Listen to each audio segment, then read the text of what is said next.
আচ্ছা, এই ভিডিওতে আমি সলভ করার চেষ্টা করবো ডিউ 17-18 সালে আসা ফিজিক্সের কোশ্চেন 1 থেকে 5 পর্যন্ত। ওকে, এর আগে আমার দুইটা প্লেলিস্ট আছে ডিউর, ওইখানে দুইটা প্লেলিস্টে, একটা প্লেলিস্টে দেওয়া আছে তোমার মেবি 19-20, আর একটাতে দেওয়া আছে কত 18-19টা অলমোস্ট মানে কমপ্লিট করা, 19-20টা ফুল কমপ্লিট করা হয়নি, তবে আমি ফাঁকে ফাঁকে কমপ্লিট করবো। এখন 17-18 দিতে ইচ্ছা করছে হঠাৎ করে, এই জন্য 17-18টাই দেওয়া। এরপর আমরা আশা করি সিরিয়ালি সবগুলো দিয়ে যেতে পারবো ইনশাল্লাহ। আচ্ছা, তো 1 নাম্বার থেকে স্টার্ট করতেছি, আর কারো কোনো সমস্যা হলে জানাইতে পারো। 1 নাম্বার ফিজিক্সের যে প্রবলেমটা আছে সেটা কি বলছে, আমি যেটা ফলো করতেছি উদ্ভাসের যে সিরিয়ালটা দেওয়া আছে, উদ্ভাসের কোশ্চেন ব্যাংকের সিরিয়ালটাই ফলো করতেছি, কারণ ম্যাক্সিমাম মানুষের কাছে উদ্ভাসের কোশ্চেন ব্যাংকটাই আছে, ঠিক আছে? তো ওইখান থেকে করাই দিছি। আচ্ছা, 1 নাম্বারে যে প্রবলেমটা দেওয়া আছে এটাতে কি বলছে, a = b two the power m c two the power b two the power n হবে।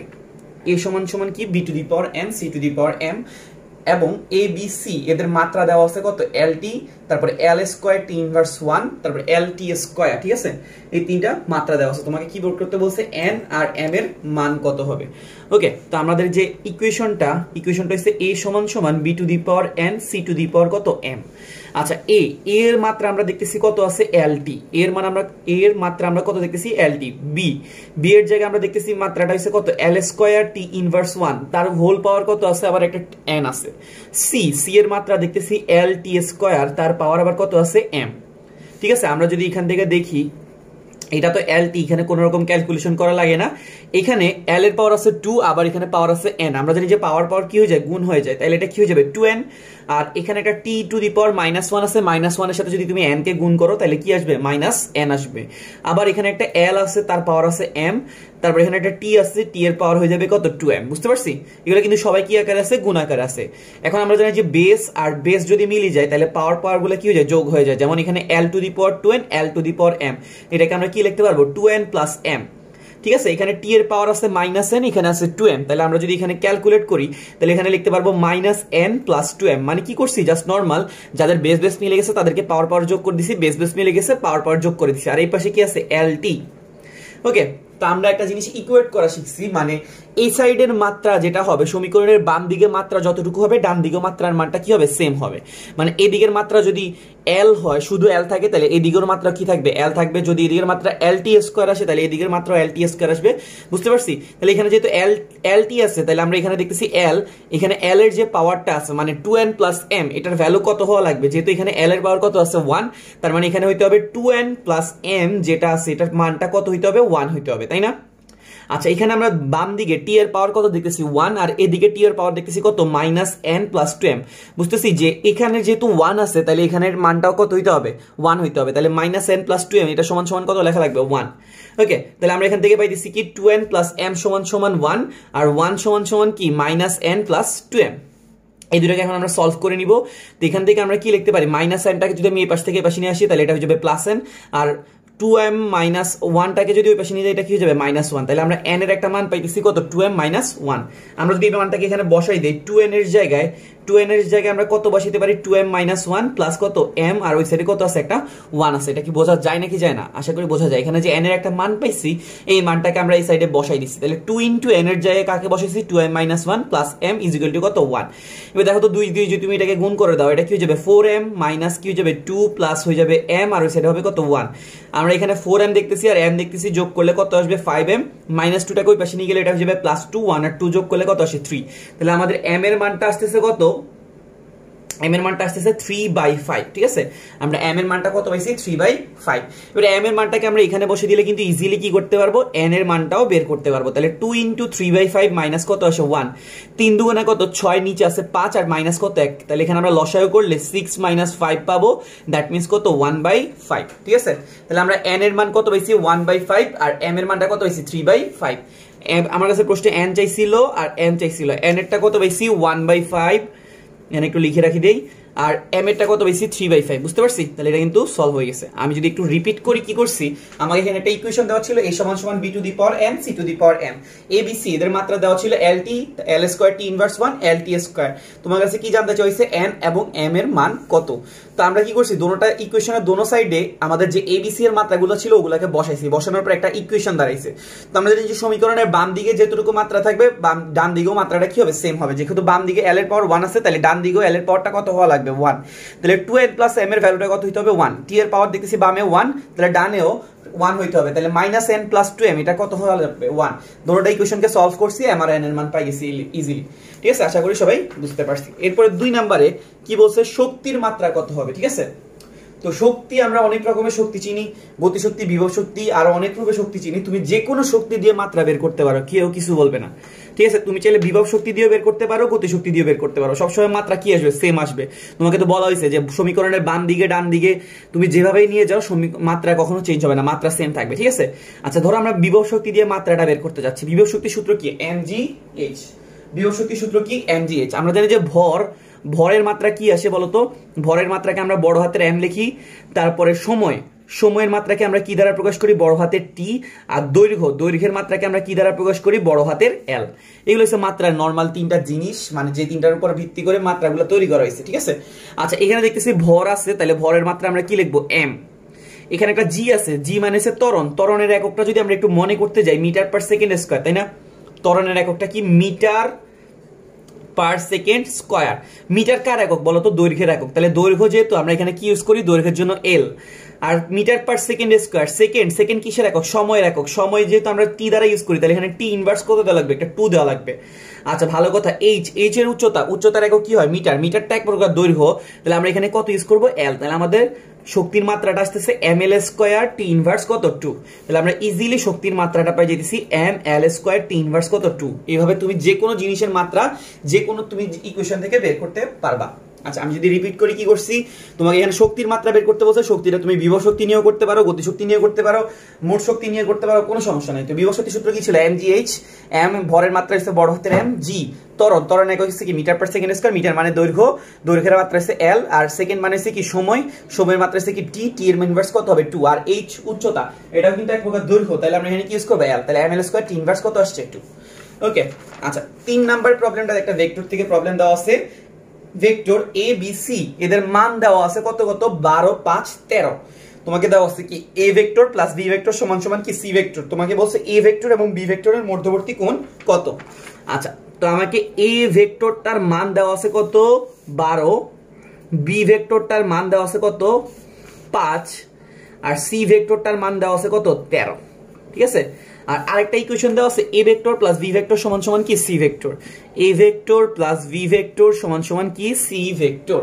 আচ্ছা যদি এটাকে আমি একটু ড্র করতে যাই,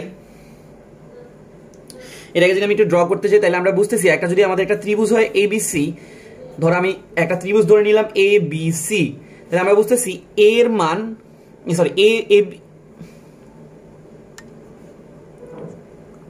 আচ্ছা আমরা ত্রিভুজের নামটা একটু চেঞ্জ করে দিই, কারণ হচ্ছে আমাদের এখানে এগুলোকে ভেক্টর দিয়ে প্রকাশ করা আছে অলরেডি। আমি ত্রিভুজের নামটা দিয়ে দিলাম ধরো MNO নামে একটা ত্রিভুজ দিলাম। আমরা বুঝতেছি আমাদের যে তিনটা ভেক্টর আছে, ধরো a ভেক্টর, b ভেক্টর আর c ভেক্টর। a ভেক্টরের আর b ভেক্টরের দিকটা কি হবে, একই হবে, কারণ তারা দুজনকে কি করেছে, যোগ করা হয়েছে। আর c ভেক্টরের দিকটা এদের অপোজিট হবে। তো আমি ধরে নিলাম a ভেক্টরটা যাচ্ছে এইদিকে, তাহলে b ভেক্টরটা কি এদিকে যাবে নাকি, অবশ্যই এদিকে যাবে, সেম দিকে যাবে। a ভেক্টর আর b ভেক্টরের দিকটা কি হবে, সেম হবে।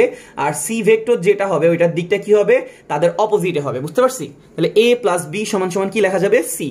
এটা হচ্ছে এই ইকুয়েশনটার মিনিং। আমি একটু বোঝানোর চেষ্টা করি। আমাকে এখানে ভেক্টর a b c এদের তিনটার মান দেওয়া ছিল কত 12, 5 আর একটা দেওয়া ছিল 13। বলছে যে a vector plus b vector সমান সমান c ভেক্টর, a ভেক্টর এবং b ভেক্টরের মধ্যবর্তী কোণের মান কত। তো আমরা এখানে দেখতেছি আমরা একটা ত্রিভুজ ধরে নিলাম MNO। তো একটা বাহু বরাবর কাজ করতেছে a, আর একটা বাহু বরাবর কাজ করতেছে b, আর একটা বাহু বরাবর কাজ করতেছে c। এদেরকে এইভাবে দেওয়ার কারণ কি, a ভেক্টর আর b ভেক্টরের যেহেতু প্লাস চিহ্ন, তার মানে তারা একই দিকে আছে, আর c টা যেহেতু ইকুয়ালের অন্য দিকে, তাহলে তার দিকটা হচ্ছে কি অপোজিট। আচ্ছা এখন ভালো কথা, এখন আমরা দেখতেছি a ভেক্টরটার মান কত দেওয়া আছে, আমাকে 12 দিছে, বি ভেক্টরের মান কত দিছে 5 দিছে, সি ভেক্টরের মান কত দিছে 13 দিছে। দেখো তো 5, 12, 13 এই জিনিসটার সাথে কি তুমি পরিচিত নাকি পরিচিত না? অবভিয়াসলি তুমি পরিচিত, কারণ কি তুমি জানো যে a square plus b square সমান সমান কি আসতেছে, c স্কয়ার আসতেছে, তাই না? তুমি যদি a এর স্কয়ার করো মানে 12 এর স্কয়ার করে দাও কত আসে 144, 5 এর স্কয়ার করে দাও কত আসে 25, দুটোটাকে যোগ করলে কত আসে 169, আর সি হইছে কত 13 কে স্কয়ার করে দিলে কত আসে 169। তাহলে আমরা বুঝতেছি এই যে আমাদের যে ত্রিভুজটা আছে এই ত্রিভুজটা আসলে পিথাগোরাস মেনে চলতেছে। ঠিক আছে, তো আমরা বুঝতেছি লম্ব স্কয়ার যোগ লম্ব স্কয়ার যোগ ভূমি স্কয়ার সমান সমান কি হয় অতিভুজ স্কয়ার। তাহলে আমরা বুঝতেছি আমাদের এ বরাবর কাজ করা উচিত লম্ব, অথবা বি বরাবর কাজ করা উচিত কি ভূমি, আর সিটা কি হওয়া উচিত অতিভুজ হওয়া উচিত। তাহলে কি চিত্রটা এরকম দেখানো উচিত নাকি চিত্রটা এরকম দেখানো উচিত? অবভিয়াসলি যেহেতু এটা এরকম তাহলে এখানে এরকম দেখানো উচিত। তাহলে আমাদের এ বি এই কোন বরাবর কাজ করবে? আমরা দেখতেছি বুঝতেছি যে এটা লম্ব বরাবর কাজ করতেছে। আচ্ছা, তারপর বি কোথায় কাজ করতেছে? ভূমি বরাবর। আর সিটা কোথায় কাজ করতেছে? অতিভুজ বরাবর। এইভাবে দেওয়ার কারণ হচ্ছে কি, আমরা জানি যে এ প্লাস বি সমান সমান সি, এটাকে কিন্তু স্যাটিসফাই করা লাগবে। আচ্ছা, তো তাহলে আমরা মান দেখে বুঝতে পারছি এটা একটা কি ত্রিভুজ, সমকোণী ত্রিভুজ। তো প্রশ্ন আমার কাছে কি জানতে চাইছে? এ ভেক্টর এবং বি ভেক্টরের মধ্যবর্তী কোণের মান। এ ভেক্টরটা কোন দিকে যাচ্ছে বলতো? এ ভেক্টর কি নিচের দিকে যাচ্ছে না উপরের দিকে যাচ্ছে? আমরা জানি যে এ ভেক্টরটা নিচের দিকে যাচ্ছে, বি ভেক্টরটা কোন দিকে যাচ্ছে? ডান দিকে, কারণ তাদের দিকটা কি হইতে হবে? একই হইতে হবে। আচ্ছা, এখন প্রশ্ন আমার কাছে কি জানতে চাইছে? এ আর বি এর মধ্যবর্তী কোণ। এ আর বি এর মধ্যবর্তী কোণ কি এটা হবে, নাকি এটাকে টান দেওয়ার পর এটা হবে? দেখো তো আমাদের এ ভেক্টরটা কোন দিকে যাচ্ছে? নিচের দিকে যাচ্ছে না? এটাকে যদি আমি বর্ধিত করি তাহলে এটা কোন দিকে যায়? নিচের দিকে যায়। আর বি ভেক্টরটা কোন দিকে যাচ্ছে? ডান দিকে। তাহলে তাদের মধ্যবর্তী কোণ কিন্তু এটা হবে। মধ্যবর্তী কোণ কোনটা? এই যে আমি এখন নীল কালি দিয়ে যেটা দাগাবো, এটা হচ্ছে আমাদের কি মধ্যবর্তী কোণটা। এখন আমরা তো বুঝতেছি এ আর বি যেহেতু 5 আর 12, তাহলে লম্ব আর ভূমি, তার মানে তাদের মধ্যবর্তী কোণটা কত হবে? মানে এইখান দিয়ে কোণটা কত হবে? 90 ডিগ্রি। এই কোণ যদি 90 ডিগ্রি হয় তাহলে এই কোণটাও অবভিয়াসলি কত হওয়া লাগবে? 90 ডিগ্রি, কারণ একটা সরল রেখা সবসময় কত কোণ তৈরি করে? 180 কোণ তৈরি করে। তাহলে আমরা বুঝতেছি আমাদের এ আর বি এর মধ্যবর্তী কোণ কত ডিগ্রি? 90 ডিগ্রি। বুঝতে পারছি? আচ্ছা, আমি যদি একটু বোঝানোর চেষ্টা করি, আমাকে প্রশ্নে তিনটা ভেক্টর এবিসি এর মান দেওয়া ছিল 12, 5, 13, আর এ প্লাস বি সমান সমান কি দিয়েছিল? সি। তা আমরা একটা ত্রিভুজ ধরে নিয়ে এ প্লাস বি সমান সমান সি ধরলাম, তখন দেখলাম যে 5, 12, 13 বসাইলে 5 স্কয়ার 12 স্কয়ার 13 স্কয়ারের সমান হয়। তাহলে আমরা বুঝতেছি এটা একটা সমকোণী ত্রিভুজ তৈরি করে। আর এদের লম্ব আর ভূমিগুলো কত কত হবে? 5 আর 12। তো আমরা যখন এদেরকে বসাইলাম তখন দেখলাম যে এ আর বি এর মধ্যবর্তী কোণ কত ডিগ্রি আসতেছে? যেহেতু এটা সমকোণী ত্রিভুজ তাহলে তাদের মধ্যবর্তী কোণ 90 ডিগ্রি। তাহলে তাদের বহিস্থ কোণটা কত হবে? 90 ডিগ্রি হবে, কারণ বহিস্থ কোণটা একটা সরল রেখার টোটাল কোণ হচ্ছে 180। 180 থেকে যদি তুমি 90 কে বিয়োগ করে কত আসবে? 90 আসবে। বুঝতে পারছি? আশা করি বুঝতে পারছি। আচ্ছা, দেন হচ্ছে 4 নম্বরের প্রবলেমটাতে কি বলছে?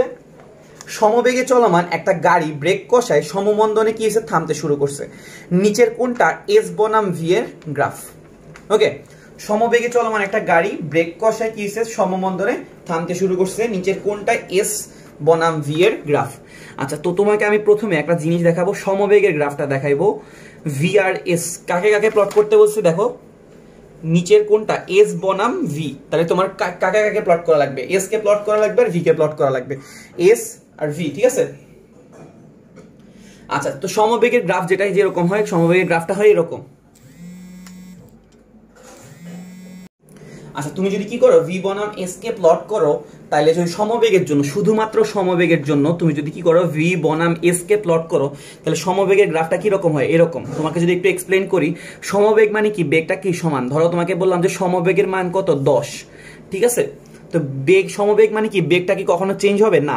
যদি 1 মিটার দূরত্ব যাই সমবেগের মান 10 থাকবে। যদি আমি 2 মিটার দূরত্ব যাই সমবেগের মান 10, 3 মিটার দূরত্ব যাই 10, 10 মিটার যাই 10, 15 মিটার যাই 10, তাহলে সমবেগ সবসময় কি থাকতেছে? সমান থাকতেছে। বুঝতে পারছি? যত দূরত্ব যাব আমাদের সমবেগটা সবসময় কি থাকবে? এক্স অক্ষের সমান্তরাল থাকবে, মানে এস অক্ষের সমান্তরাল।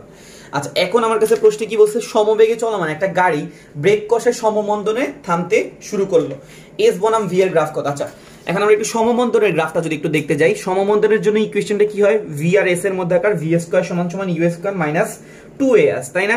ভি স্কয়ার সমান সমান কি? U square minus 2as। আচ্ছা, এখন যদি আদি বেগটাকে শূন্য ধরি, কোনো কারণে শূন্য ধরলাম, কোনো সমস্যা নেই, কারণ আমার রিলেশনটা কাকে কাকে লাগবে? ভি আর এস এর মধ্যে লাগবে। তো আমরা বুঝতেছি ভি স্কয়ার আর এস এর মধ্যে আকার সম্পর্কটা কি? সমানুপাতিক। ভি স্কয়ার আর এস এর মধ্যকার সম্পর্কটা সমানুপাতিক, তবে চিহ্নটা কি? ঋণাত্মক। আচ্ছা, যদি আমরা একটা অক্ষ বরাবর ভি কে প্লট করি আর একটা অক্ষ বরাবর এস কে প্লট করি, তাহলে এখন এইটা দেখতে কি রকম হবে? মেইন প্রশ্ন হচ্ছে এটা। ওকে, তো এটার জন্য তোমার পরাবৃত্ত জানা লাগবে। কেন? পরাবৃত্তের ইকুয়েশনগুলোতে কি দেখছো? ওয়াই স্কয়ার সমান সমান 4ax, ওয়াই স্কয়ার সমান সমান মাইনাস 4ax, মানে একটা চলকের উপর দ্বিঘাত আর একটা চলকের উপর কি? একঘাত। একটা চলকের উপর দ্বিঘাত, একটা চলকের উপর একঘাত। তা আমরা জানি ওয়াই স্কয়ার সমান সমান 4ax টা দেখতে কি রকম হয়? এরকম হয়, তাই না? আর ওয়াই স্কয়ার সমান সমান মাইনাস 4ax আছে যেটা, ওইটা কি রকম হবে? এদিকে হবে। আমরা জানি যে আমাদের যে পরাবৃত্তের যে মুখটা সবসময় কার দিকে থাকে? যার ঘাত কি 1 নাকি 2? যার ঘাত হচ্ছে 1 তার দিকে থাকে। যেমন আমাদের এখানে ওয়াই স্কয়ার সমান সমান সমান 4ax, x এর ঘাত কত আছে 1, তাই এটা পজিটিভ x অক্ষের দিকে মুখ করেছিল।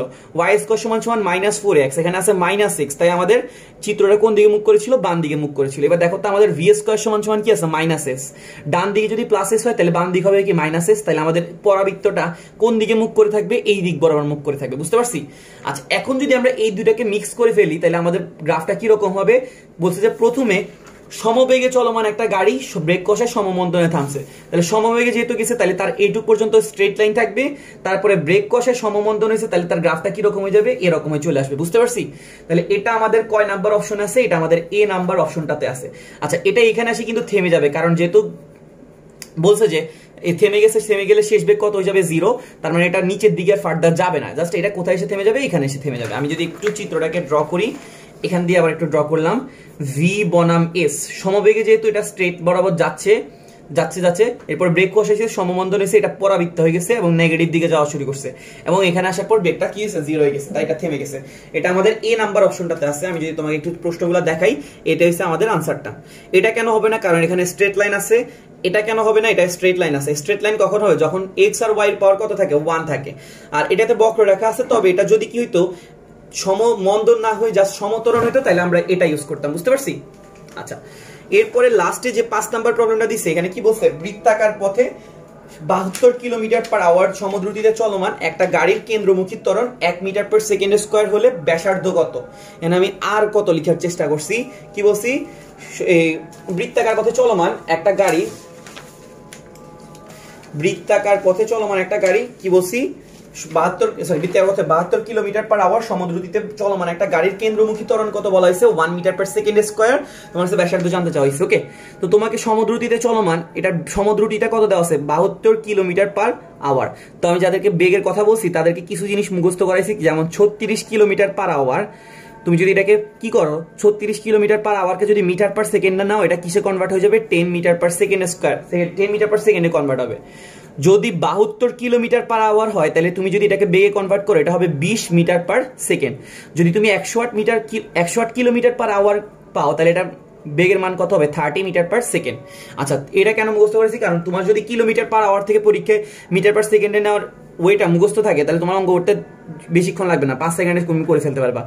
আচ্ছা যদি এটাকে আমরা ম্যানুয়ালি করে দেখি, 30 আসে 20 আসে নাকি, তাহলে 72 কিলোমিটার মানে কি, যদি আমরা মিটারে নিতে চাই তাহলে 1000 দিয়ে কি করব, গুণ করব। আর নিচে একটা আওয়ার আছে, আওয়ার থেকে যদি সেকেন্ডে যেতে হয় তাহলে 3600 দিয়ে কি করা লাগবে, নিচে 3600 আসবে, ঠিক আছে? পার আওয়ার মানে কি, আওয়ারটা নিচে আছে, তো 1 আওয়ার মানে 3600 সেকেন্ড। এখানে 00 কাটা, 72 আর 36 কাটলে কত থাকে, 2 এর সাথে 10 গুণ করলে কত হবে, 20। তাহলে আমরা বুঝতেছি 20 মিটার পার সেকেন্ড। আচ্ছা কেন্দ্রমুখী ত্বরণের মান কত দেওয়া আছে, 1। তো কেন্দ্রমুখী ত্বরণ বের করার সূত্র কি, a সমান সমান কি v স্কয়ার বাই, আর প্রশ্ন আমার কাছে ব্যাসার্ধ চাওয়া হয়েছে, r সমান সমান আমি কি বলতে পারি, v square by a। v এর মানটা আমরা কত পাইছি 20, আর এর মান আমার কাছে প্রশ্নে দেওয়া আছে কত 1, তাহলে 20 কে স্কয়ার করলে কত আসে 400, 400 কে 1 দ্বারা ভাগ করলে কত আসবে 400। তাহলে আমাদের আনসারটা হচ্ছে কত, 400, ঠিক আছে? তাহলে আমাদের বৃত্তাকার পথের ব্যাসার্ধটা কত আসছে, 400 মিটার, বুঝতে পারছি? আচ্ছা আমি যদি একটু বলি কি করছি, বৃত্তাকার পথে চলমান, তোমাকে একটা বেগ দেওয়া ছিল, মানে সমদ্রুতি দেওয়া ছিল, আর তোমাকে কেন্দ্রমুখী ত্বরণ দেওয়া ছিল। এটাকে প্রথমে মিটার পার সেকেন্ডে আসছি, 20 আসছে। এরপরে আমরা যে কেন্দ্রমুখী ত্বরণ বের করার সূত্র দিছি, a সমান সমান v স্কয়ার বাই r। এখান থেকে আমরা ব্যাসার্ধের মানটা ইজিলি কি করছি, বের করতে পারছি। আশা করি সবাই বুঝতে পারছি। কারো কোনো সমস্যা থাকলে জানাতে পারো। Thank you.